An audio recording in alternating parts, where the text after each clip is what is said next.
It's certainly a jarring feeling sometimes, isn't it, to see power used in ways that, well, can feel utterly merciless, especially when you think back to promises made to us, the Rakyat, not that long ago. Yeah, it's differently when you remember the buildup. Exactly. You know, growing up here in Malaysia, we're always sort of taught about our unique mix of cultures, our community spirit, and our democratic space, even if it gets noisy sometimes.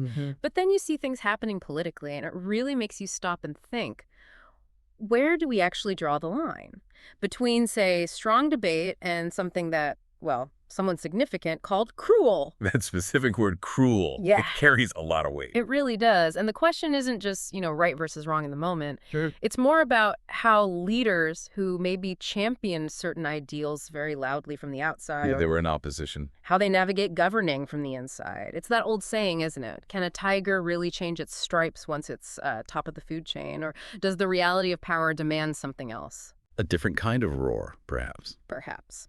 What do you think, listening to this? Is it fair, really, to hold leaders to every single promise made back then, especially when things change so much on the ground?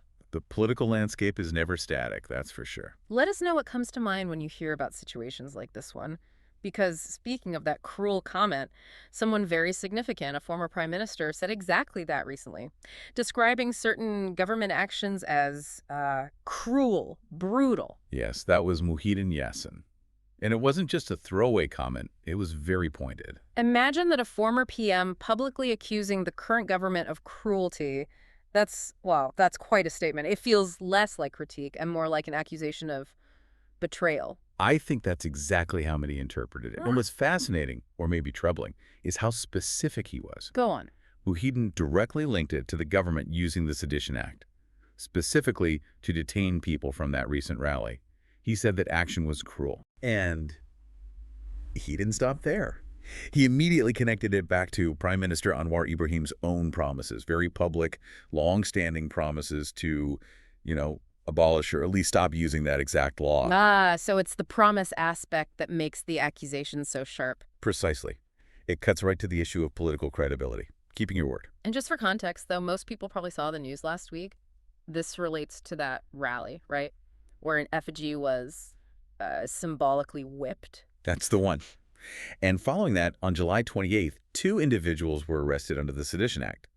Badrul Hisham from Parti Pribumi Bersatu Malaysia, Bersatu, yes. and Ikhwan Siafik from the PAS Youth Wing. The arrests happened quickly, and using that particular law seems to be the spark for this whole thing. Right. The Sedition Act itself is so loaded. Hugely loaded. And if you look at Muhyiddin's broader point, it's crystal clear. He sees the Sedition Act itself as a draconian law. He used that term. Yes. He described it as basically a tool used historically to shut down political opponents, stifle dissent, silence criticism. A familiar criticism of the act, definitely. But his main focus, his real leverage here, is Anwar's own history. His past promises from when he was fighting from the opposition benches, promises not to use it, maybe even get rid of it. So the core accusation is hypocrisy, like saying one thing, doing another. That's the essence of it. And it's a powerful charge, especially given Anwar's personal history with state power being used against him. Muhyiddin even called on the police directly, didn't he? Asking them not to be swayed to stop using this cruel law immediately and, never again. He did, which, as you said earlier, sounds less like just political disagreement and more like a warning. Yeah, almost like drawing a line in the sand about democratic principles, implying this is a step backwards. It certainly feels like a moment of pretty high political tension. But, it begs the question, is this just politics as usual? The usual back and forth between rivals? Or is there something deep? Exactly. Yeah. Because it's not like Muhyiddin's view is the only one out there. We're hearing other voices, too. Just today, actually, a former district chief from Parti Catalan Rakyat, PPR. Anwar's party? Right. Kamarudin, he lodged a police report about this whole situation. Okay, so what's his angle? A counter-argument? Very much so. Kamarudin is demanding the police investigate Badrul Hisham's actions at the rally. On what grounds?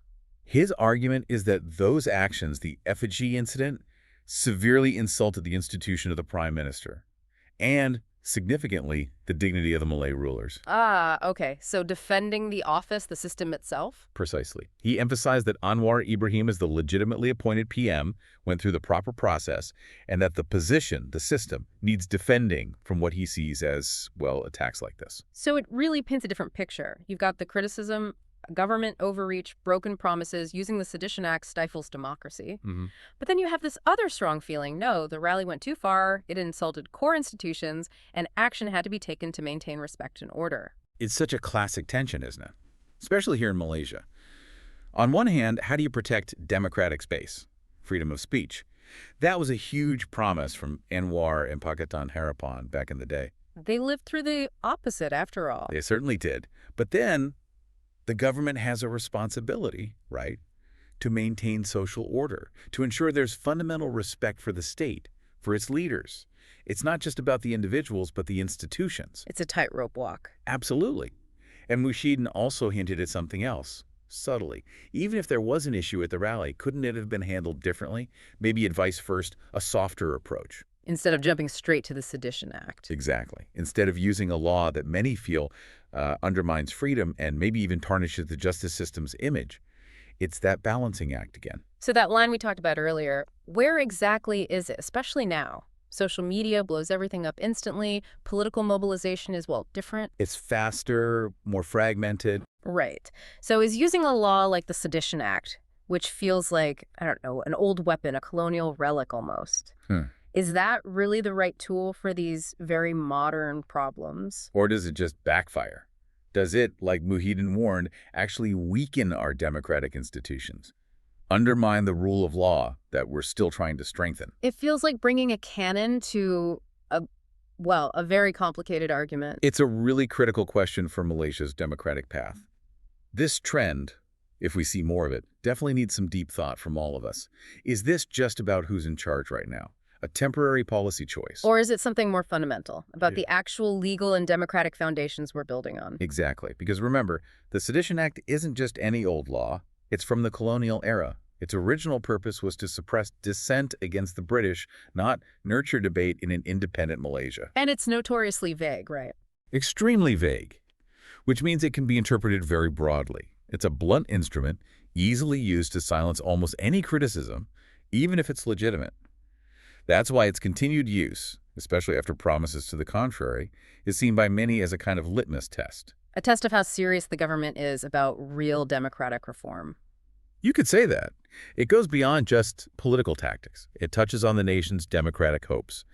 And the risk, critics argue, is that even if used with quote-unquote good intentions now, it sets a dangerous precedent for any future government. It's the law itself that worries people long-term.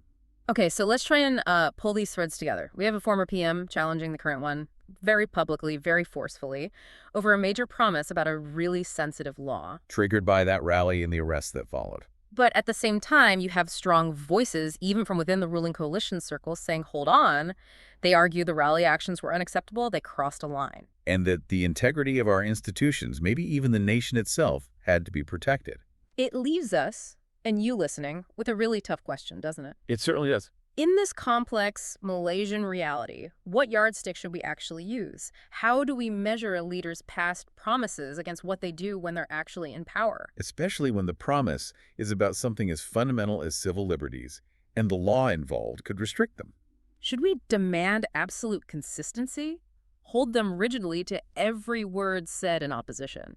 Or do we need to factor in the pressures of governing, the real politic of needing to maintain order, stability, acknowledge that sometimes compromises, even uncomfortable ones, are made? It's a tough calculation. And maybe the bigger question isn't just who's right or wrong this time, but what does this whole episode, the accusations, the defense, the use of this law, tell us about the actual state of democracy in Malaysia right now, about the real strength of our rule of law? That goes way beyond just another political fight. Much deeper. It's about the health of the system itself. Definitely something to chew on. How do we as a society kind of move forward with our politics, adapt to all these new challenges? While still holding on to the principles we actually believe in for the country. That's the ongoing conversation, isn't it? And one that's going to shape Malaysia's future for a long time to come.